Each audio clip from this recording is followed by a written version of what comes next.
Hello everybody and welcome to Doc Talk. Hi, I'm Doc Phineas. Many of you know me from the History Channel, Travel Channel, and Discovery as America's favorite professor. In Doc Talk, we're going to be talking with young people from all over the world. What are their issues, concerns, and what can I do as a mentor to help? So please tune in here on IGTV. Good to see you, man. Pleasure, Doc. And welcome to my lair. Yeah. This is my house, Belmont Manor, and it's pretty much a reflection of years and years of travel and archaeology, anthropology, being a professor, really being out there in 90 countries. So. Wow. Let everyone know who you are and a little bit about your background, and then we'll dive into some Q&A. Okay, well that sounds great. So, I'm sure a lot of people know me basically, Jonathan, from, the role of the professor on the History Channel on Pawn Stars. That's probably one of the most popular television shows in the world. I'm just coming from Pawn Stars today, and we had busloads of people from Australia. We were the #1 television show. Wow. So, when you're a #1 television show in a lot of countries, a lot of people know you, they see you. We're the #1 TV show in France. It's a pretty discerning audience, and they like Pawn Stars. Yes. And it's interesting, but they told me today on the History Channel that of the experts, I am one of the most popular experts where I get the most fan mail, the most people following me. And I said, well, what is it? And they said, well, we think it's probably your information that you have. And it's also the way that you dress is very provocative. A lot of people probably are interested, like, why do you wear what you wear? And the thing is that I'm not just an expert who's an actor, but I'm an actual archaeologist and anthropologist. Wow. So I spent like 45 years teaching this subject. And you can't be an archaeologist or anthropologist and just sit behind a chair, right? You have to be out there in the field. So I've been out there in the field since I was basically like 20 years old from Berkeley. Okay. And 90 countries, 20 trips down the Nile. Like over 15 trips down the Zambezi River. You're just blowing me away, and I know the audience will definitely be blown away. What should people be expecting now that you know your true purpose and you're heading down that right path? What should people be expecting from you? So that's how I came up with the concept for Doc Talk. It came to me through meditation that was another thing the universe wanted from me, to sit down and talk with young people and to find out where they're coming from and what are their challenges and what are their goals and what are their needs.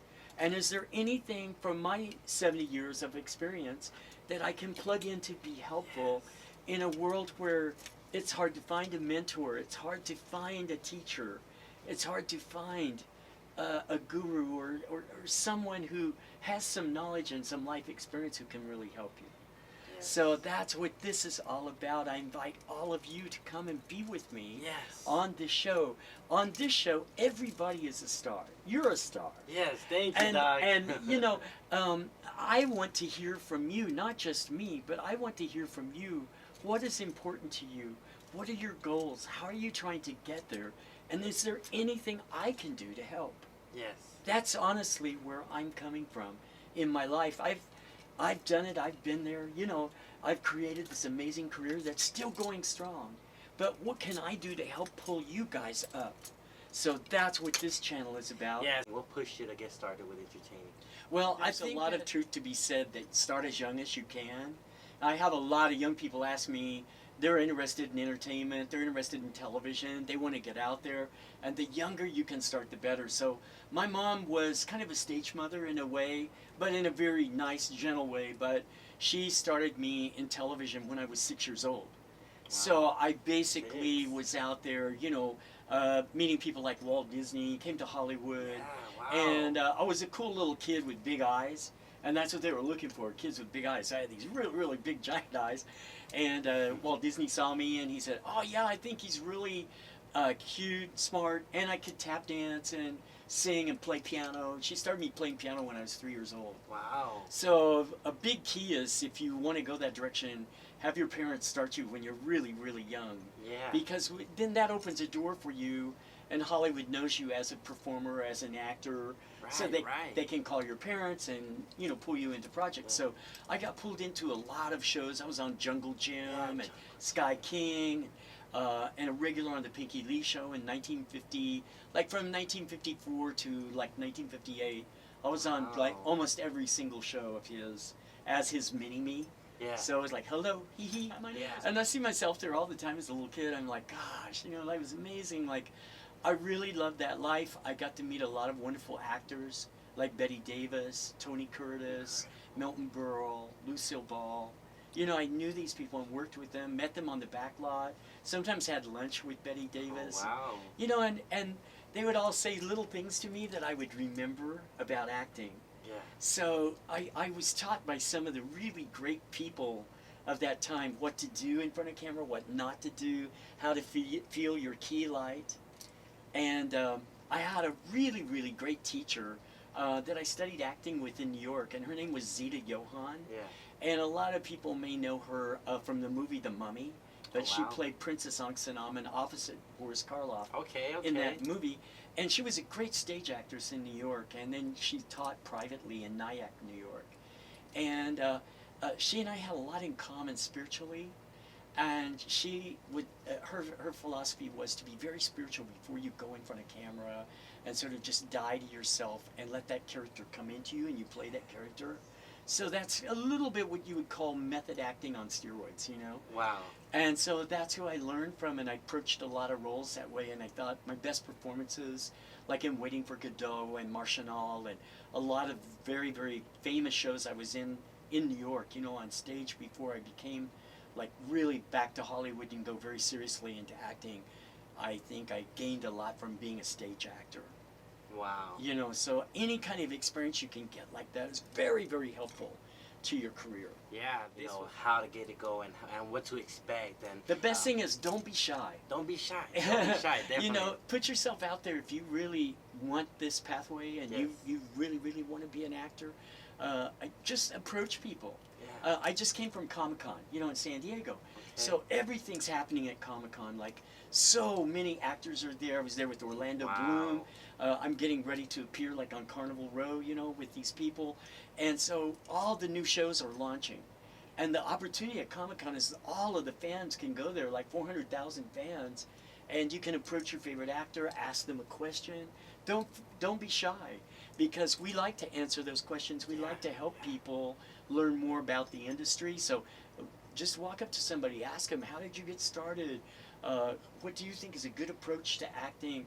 How can I find an agent? You know, like all of those questions are important things when you're trying to break into the industry. And Doc, throughout your journey when you were getting started, you know, did you have any type of fear? And I know you're talking about don't be shy. Mm-hmm. What were the fears that you had, and how did you overcome those fears? Well, I perhaps didn't have as many fears because my mom started me when I was 3 years old. So she just started throwing me out in front of the public. Wow. And then she did a really brilliant thing. She would have me make a little speech or go to school and read to the other kids. So I learned to read real dramatically. And she read to me every evening. So when I got up in front of people, I was used to reading in front of my mom, you know. And so a lot of the help is your parenting. Yes. Like if you're a young parent and you have kids that you hope someday might go into the entertainment industry, you know, the more reading you can do, the more you put them out there. And then when they come back, give them a hug, applaud, you know, build some self-esteem. Yes. And that's what my parents did to me, so that I got used to that idea of applause. And I thought, well, I guess I'm not that bad, you know. Yeah. And Yeah. my parents helped me by being like that, rather than saying, oh, he's an idiot, or, Right. ah, what are you doing? You can really mess your kids up, Yeah. where they're scared to go in front of the public. I But totally if every agree. time they get out there, make them play a little piano solo, make them do a little dance, and then everybody applauds, you're building self-esteem in your children. Wow. So my parents were smart enough to do that with me. So when I went on television, I was just like this, you know. I was used to it. I wasn't afraid. And as I grew up in life, I became more and more fearless. Wow. I really became fearless. I mean, just look at this room. This is all from travel in 90 countries. I wasn't scared of anything. And I'll never forget in the 60s when I bought my first round-the-world trip. And for $1,100, you could buy a ticket on a Pan Am jet that went completely around the world in one direction with unlimited stops. Any place Pan Am went. So I went to like 40 countries. You know, just every country. Walking into a country, all I had was a backpack and a notebook. Yeah. And just taking notes, you know, like trying to learn about Earth. And I didn't have any fear at all. And I just walked in, give people hugs, you know, hey, how are you? Hi, my name, you know, and I introduced myself. Yeah. I made so many friends around the world. People in India inviting me to their home for dinner. People in Africa taking care of me. I was in Afghanistan. I got sick. All the local people came and prayed over me. Wow. You know, like, and it was because I went in with a smile and a hug. Not an ugly American, like, oh, this doesn't taste like American meal, or this doesn't, I have a better bed at home, right? Right. Instead, I went in and like, well, I want to learn from everybody in the world. You know, I want to experience life the way they experience. Oh, what, you sleep on the floor? Okay, cool. I've never really slept on the floor on a mat. Let me try that. Yeah. So I tried it just to see if I liked it. You know, Yeah. so if you keep an open mind and you're very open to all the people you meet, you just become a more expanded person. And I think one of the problems with the world today is that people are kind of shut down in fear. Okay. You know, they're kind of afraid to meet somebody from a different culture, or afraid to go abroad and just be friends with people. And then the second thing is they're small-minded. They're like, oh, if you don't agree with me in terms of my spirituality, or you don't agree with me and my worldview, then I don't want anything to do with you. Rather than, oh, our differences are interesting. Yeah. So when you travel, I always say travel is the best teacher. The best teacher on the planet is just to get out and meet different people from around the world, because there's nothing like that to take fear away from people. And you become a better judge. You can tell who's a good person, who's not a good person. Incredible, Doc. You know, Yeah. so that I really think that's the thing the world needs right now, is more understanding, more communication. I agree. More people willing to go out and meet people from all different countries, all different cultures, and respect. Yeah. You know, at the end of the day, have respect for people, rather than saying, oh, well, my skin color's this, your skin color's that, so that puts me here and that puts you here. Yeah. The minute you think like that, you just cut yourself off from the whole culture. We're all humans at the end of the day. We bleed the same blood. Yeah. Come on. And the skin coloring that we have, the only reason why it's different is because people's DNA is different. Some families grew up close to the equator. So if you grew up close to the equator, you have to have more melanin in your skin. You have to have darker skin to survive, or you get skin cancer, right? And some people grew up in caves, like in Ireland and in the north of Europe. So they have white skin with light-colored eyes because they were in caves and they didn't need melanin. So it doesn't make you any better. It doesn't make you any worse. We're all human beings, and we're all in this together. So kind of jumps into the next question of does, archaeology. You know, like what got you going with archaeology? That's a very interesting topic. You know, it is an interesting topic. Yeah, I wanted to just kind of be an actor. I thought, you know, I was comfortable with it. I have worked with Alfred Hitchcock, so I was pretty much just going to go to Hollywood and be an actor. And then my father said, well, no, I don't know if that's a good profession. You know, like, I don't know if you can, what if you have a little bit of fame and then people don't like you? What are you going to do? You have to have a job. So he said, I think you'd make a good teacher, and I think you'd make a really good scientist. He said, your test scores are real high, so why don't you pick a science that you like? What do you like? And I said, well, I like archaeology, anthropology, and history. He goes, great. They all fit together. Go for it. Yes, go for it. Go for it. So the reason why I liked those was I liked people from foreign countries. Yes. I liked to meet people from all different cultures. And when I lived in New York, my neighborhood was such a mixture of culture. You know, it was like, gosh, you know, I was basically in Spanish Harlem. Okay. In Queens, like in Jackson Heights. Oh, wow. So Jackson Heights is kind of a place where a lot of different immigrants and foreigners go to first live. And so we had colonies of people from India with their shops, and I got to stop in their shops on my way to school. And I'm looking at all these cool gods and goddesses from the Hindu religion. I'm looking at all kinds of artifacts from India, and sit down and have a tea and talk to the people that owned the shop. And they told me a lot about their culture, about their country. So that way, you know, in New York, I just kept asking people, what's your country like? What do you do there? What are your foods like? And the minute I ask those questions, they're like, oh no, you're coming to my house for dinner. Yeah. I'm Yeah. going to cook for you. Because people are proud of their culture. Yes. You know that, Yeah. right? Yeah. So, you know, that's how you get to know different people from around the world. First of all, I think their food. Yeah. Number two, their dress. Number three, the artifacts. And it put me into this whirlwind where I started collecting artifacts when I was about 14 years old. And my mom and dad came into my room, I'll never forget, and they're like, what has happened to our child? Like, I had all draped like this and stuff from all over the world. Wow. They're like, oh, I think This is somebody so better call the priest, you know? Yeah. Yeah. Oh wow, these are very interesting, you know, artifacts. Very interesting, Yeah. you know, foundings. You know, Thank tell you. me, what is one of your interesting artifact that you came across throughout your journey? Like, as seeing different things as you're going out traveling, meeting different cultures, meeting Yeah. different people. Like, I know there's like different history in each. Oh, each, yeah. culture, Oh, my so- gosh. There's so yeah. much. Every single thing in this room has a story. And Wow. and you know, Jonathan, my whole Yes. house is like this. It's just packed with stuff from all over the world. Each one of Incredible, them. incredible. I get it's fascinating. I get mind blown every single time I come.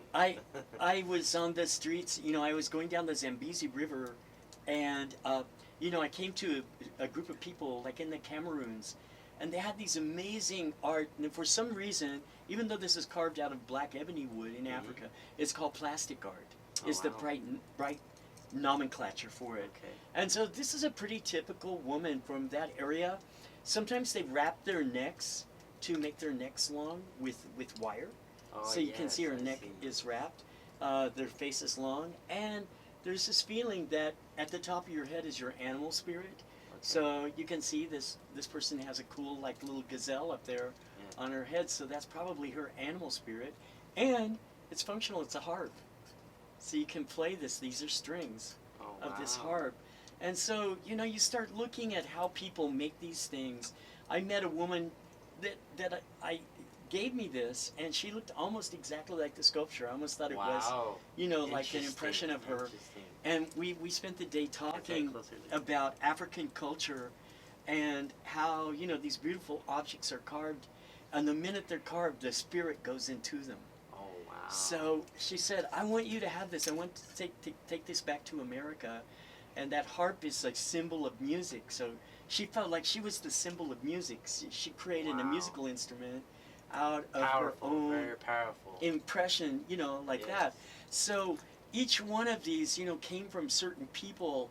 And those are very typical of the Zambezi people. It's one of the longest rivers in the world, 1.3 million feet long. Wow. Like, that's a long Very long river, and then beyond that it runs through all these Beautiful. different countries, and it's one of the only rivers in the world that runs east. Wow. Many times rivers won't run east, you know, because a river will maybe go from north to south, you know, but for a river to run east like that and cut right through the heart of I would Africa, love to travel and see that place, just to It's- exploring. it's so just- remarkable. Yeah.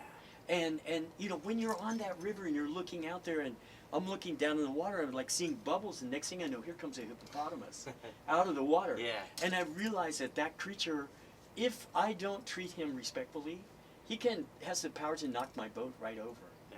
You know. Yeah. And so, and the river's full of crocodiles. There's a lot of different Wow. species of crocodiles in that river. A lot of reptiles. And Interesting. and as you're going down the river, you can just look out in the plains and see, like, zebras just running, and giraffes, and all of these animals, white rhinos. You know, like so many different animals are filling that wildebeest in a giant herds, just running free, like across the plains. Wow. And where on this planet can you still see that anymore? You know, Yeah. Yeah. that's a wonderful vision of what Earth was like before we got so crowded with cities and people and governments, and, you know, before it was just animals running wild and people living in caves, basically, you know, in Yes. small villages. So that is very fascinating to me from an anthropological point of view. And then, of course, the buildings they built from an archaeological point of view. All of these things come from, you know, these different tribal peoples that are carving things that they know and love. So This was carved by people in Kenya that love giraffes. And I was just on a safari, like this past weekend, and I saw about, a herd of 25 giraffes. And Wow. the giraffes were all like just running free, and just the way their heads Yeah. were moving, and then they'd stop and Fascinating look features. around, and so every time I look at these articles these people made for me, I think of those people, and I think of those experiences of being with the animals, and I'm out there, Jonathan, as an advocate for ending all extinction. Wow. So, unfortunately, on our planet right now, we have thousands of species of animals and peoples too that have gone extinct. Wow. Just literally, they're gone from the planet. And some of them, we were smart enough to go film them, so at least we have some film of them. Some of them, the scientists captured a little bit of DNA so that we know what their DNA was, but so many things that were native to Earth are now gone. Wow. So I thought, not on my watch. Yeah, If yeah. I'm a good professor, worth my salt, then what I should do is be out there trying to preserve it as much as I can, learn as much as I can. I'm taking notes. I'm going into Africa, into India, into Asia, into very remote places. And I just went for UNESCO not too long ago to a group of tribal people in the Western Ghats of India that are naturally selecting out. So one tribe we have there, the Irilas, they had 531 members about 10 years ago. When I went back this time, they only had 207 people left Wow. in that tribe. And the men are now impotent. They are not able to create any offspring. So this is the last that we have from some of these tribes. Wow, And the Doc. Irilas, the Panyas, the Budigas, the Mulakurumbas, the Todas that live in that area, they have an amazing symbiotic relationship on that mountain, where the Todas live over 7,000 feet and they're almost 7 feet tall. And the Mulakurumbas live at 1,000 feet above sea level and they're 3 feet tall. Wow. So they go racially from pygmies to giants. Yeah. And to see these people interact, Interesting. and they have no money, everything's just trading, barter. Yeah. So wow. the Kurumbas have honey, and the Todas want the honey. Yeah. But the Todas are dairy farmers and they have milk. So they trade honey for milk. Right. And that's how they live, they exist. So to not record those tribes and show their beauty and show how they lived on the earth, would be a travesty. Yeah. So that's why I'm so out there for End Extinction Movement as the face of the movement worldwide, and trying to raise funds as I can to send more scholars like myself and bring scientists in, see if we can stop the extinction. There are so many species of animals that we almost lost on the planet, and had it not been for the San Diego Zoo and the safari park there, right now we brought back a cheetah population. Wow. And their cheetahs are very healthy. They can run really fast. Incredible. But Incredible. Shout out to They, them. they were getting, poached and Yeah. and leaving the white rhino just because in China they believe that rhino's tusk Mhm. has medicinal properties, curative Yeah. properties, Yeah. but it's a myth. Yeah. But they'll kill the whole animal just yeah, to get. I've seen those. I've that seen those. That's tusk. crucial. It's horrible. And someone like yourself really stepping up to be a voice, I'm for, trying to for step the up animals. in every way I can be a voice. Or can explain. And with my students at the university, the same thing, to inspire young people and to Yes. inspire students to come on board and help yes, me, yes, come on board. So there's so many important issues to life. I'm almost 70 years old, Yeah. and somebody has got to carry the torch after me. Yes. But at this moment, I'm strong. I'm Yes. vital. I'm still out there doing my own stunts and Get movies. it, Doc. Get you know. it. Yes. Yes. So I have to be a leader in this for young people, and that's how I always saw myself, as a mentor, a grandfather, somebody that you could turn to. A lot of people come here just to talk to me. Wow. Students do, that are having problems. Some even suicidal. Wow, You know. Doc. And I'm trying to be that person that they know they can come to as a sounding board of reason when they can't even talk to their mom and dad. Yes. They know they can come here and A talk grandpa to me. they never had. Exactly. Many of them told me they never ever got to meet their grandfather. Aren't you the America's favorite professor? Well, that's what they say on Yeah. History Channel. So Yeah. I would like to believe that, I'm certainly trying to be America's favorite professor, whether I am or not. But I like that feeling that my classroom just got bigger. Wow. You know, rather than me saying, oh, well, I'm a big-time TV star, that's not what it's about. Right, It's right, about the right. fact that I used to teach 65 kids, and last Thursday my Nielsen ratings were 20 million viewers in 200 Wow. countries, Wow. dubbed in 48 languages. Well, congrats. So my classroom got so big, you know? Yeah. And that's what I wanted Doc Talk to be about, young people from your generation, an opportunity to talk to you, and for you to talk to me and ask me the things that you guys want to know. Yes. And I want to hear about the issues that are important to you. Yeah, how do you balance those two to create that Doc Phineas lifestyle that you have? That is a juggling act. I'm not going to say it's easy. It's not easy. Most people just do one thing in life. And in my life, I have to wear a lot of different hats. You can see how many hats I have in this house. Yes. And that's a symbol to me to stay elastic, that I may have to change hats from time to time. And so, you know, you have to especially when you're teaching, you know, I'm required to be in the classroom a certain amount of time. And then when you take on a film role, that is a big commitment. Sometimes that movie role can run every single day for 6 months, Wow. even longer. Like Eyes Wide Shut with Stanley Kubrick took 2 years Wow. for wow. Nicole and for Tom. So you never know what a director is going to carve out of you. You have to be very elastic and able to give that time. And, you know, sometimes I've had directors have me work 16 hours a day. Wow. You know, until they get the shots down. We know that we're plowing in. We have a certain amount of money and a certain amount of time to get a movie done. And the other day I was working on a film and I had to pick up shots at night where I was crashing a car. Oh, wow. And we worked till 4 a.m. to get that scene right. We're caught on fire. We couldn't film on the streets during the day in L.A., so we had to film at night. And I'm playing a detective, right? Wow, what movie is that? And that's a movie coming up. It's called The Traveler. The Traveler. Yeah. Interesting. Wow. And it's all shot in film noir, like from the 1930s, 1940s. So I've got like a film noir hat on, you know, shoulder pad suit, look a little bit like Humphrey Bogart. But yeah, it's just been an amazing process to balance this career, to live this life. And I have to say honestly, Jonathan, like when I go to sleep at night and I lay down, I just go, thank you for this life. It's weird, but I feel so blessed to be the person that I've been and to have had for some reason, the intelligence to make the decisions and choices I made. Because as you know, that's one of the big things in life is making the choices that you make. And there's a lot of choices out there for young people today, and it's very easy to make a wrong choice.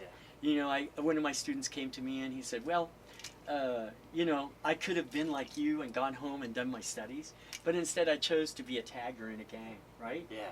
So he said I was out there, you know, tagging a building, and he said, I thought, wow, well, I don't have any canvases to paint on, but this is a good canvas. It's a whole side of a building.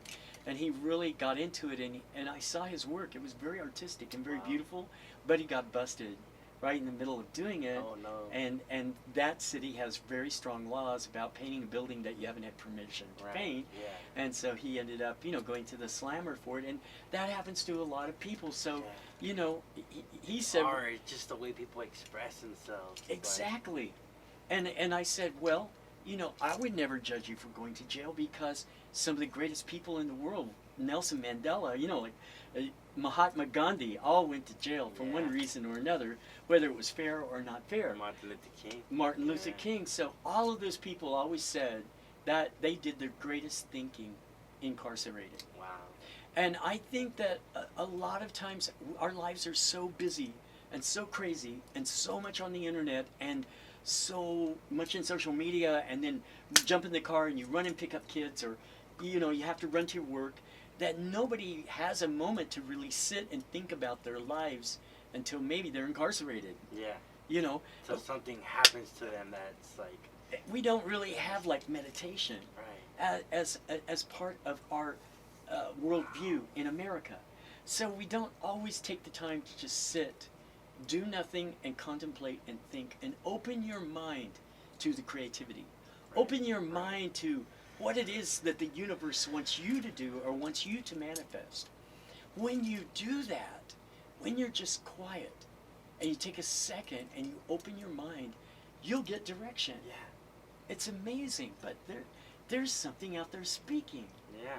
But I had to silence myself, and because I thought, wow, I have to silence myself and my mind to be open to what the universe wants from me. When I meditated, what I heard was, write a book. And this is what I want you to write about, just as clear as if you were talking to me. That's what I heard from the universe. So I started writing books, and I've written 5 books, you know. Wow. And all of it came from meditation. Basically, I'm just at the typewriter typing, and I'm channeling all this information that's supposed to flow through me. Wow. So, you know, it's amazing what the universe wants to do with you. Yes. And how they want to use you. And you come to that crossroad every day where you're going to make a choice. And you can choose to go that way, or you can choose to go that way. You can choose to knock over a 7-Eleven, or you can choose to try to go get some education in whatever way you can get education. Yes. You can choose to get married and have a family, or you can choose to like do social work and go to Africa and try to help save children. You know, like all of these are choices, and all of those have to come from your heart. And so if you're struggling as a young person and trying to figure out, well, how do I make the right choice? And nobody's giving me any direction. And how do I make that decision in life? And I think a big secret that nobody really tells us is to meditate. Don't really ask for anything, like in prayer. People asking, make me well, or give me money, or give me, you know, just be quiet. And just open your mind and be receptive to what the universe wants to manifest uniquely through you. Wow. And let me tell you, that's Doc, a big key. So that's what this channel is about. Yeah, so guys, please feel free, drop a comment. Go ahead and hit the subscribe button. Just be engaged, be part of what we have to offer, because Doc, there's so much more you need to learn and see from him. You know, so much greater things is coming. So Doc, where can people find you? How can they reach out to you? I know you have a website. Well, Right. what can people go onto the website and do? Like, what do you... Well, we're always fine-tuning our website, but it's docphineas.com, and that's DOCPHINEAS.com. And I'm always working on a blog there, and we're posting pictures of the latest thing. I'm sure Comic-Con will be up there soon, like of all the people that I'm working with, all the new shows that we're on. We have some fun stuff to shop too there. And also whatever episodes are playing on Pawn Stars. I'm on Mysteries at the Museum. I'm on Jay Leno's Garage, Haunted Hospitals. And I have a brand new show coming that I will announce soon. But a brand new show coming that's going to be amazing, that's in development. So be in touch. Make sure you're engaging, because he will be releasing some valuable information real soon. So. And also, please come and be with me on Instagram. Follow me on Instagram. I will definitely follow you back. I'm really happy to find out what you're doing too. But it's just Doc Phineas. Watch for Doc Phineas on Instagram. And also, if you're on Facebook or Instagram, we also do have the Doc Phineas fan club. And so, you know, if you're a fan of mine, there's always fun stuff there, fandom things, and always kind of tells like where I'm going to be appearing. Come and meet me. I want to give you a hug. I want to get to know you. I want to know all of you and find out what's important to you and see what we can all do together to make this a better world. So you guys heard it from the man himself, Doc Phineas, the incredible America's favorite professor. And so guys, we thank you guys so much for watching, and we'll be giving you guys some more content soon. Thank you. Thank you.